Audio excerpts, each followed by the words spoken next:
أعوذ بالله من الشيطان الرجيم. بسم الله الرحمن الرحيم.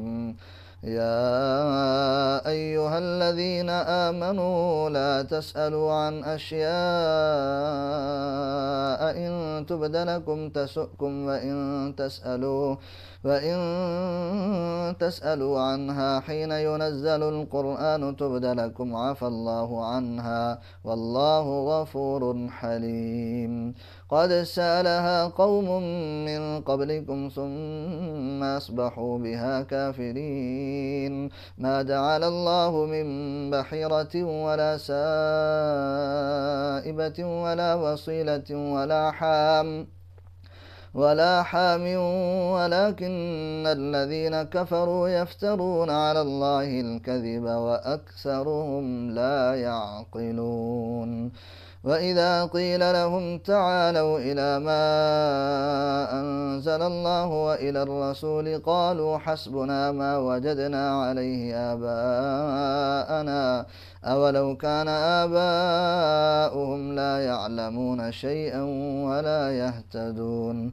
يا أيها الذين آمنوا عليكم أنفسكم لا يضركم من ضل إذا اهتديتم إلى الله مرجعكم جميعا فينبئكم بما كنتم تعملون.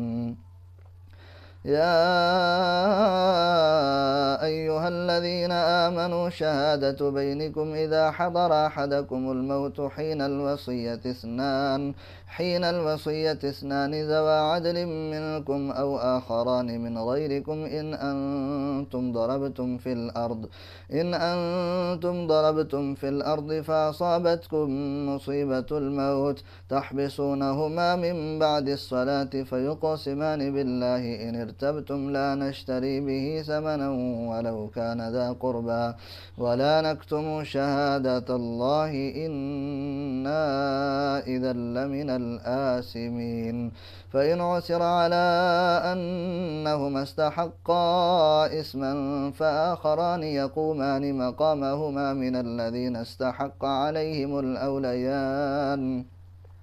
عليهم الأوليان فيقسمان بالله لشهادتنا أحق من شهادتهما وما اعتدينا إنا إذا لمن الظالمين. ذلك أدنى أن يأتوا بالشهادة على وجهها أو يخافوا أن ترد أيمان بعد أيمانهم واتقوا الله واسمعوا والله لا يهدي القوم الفاسقين.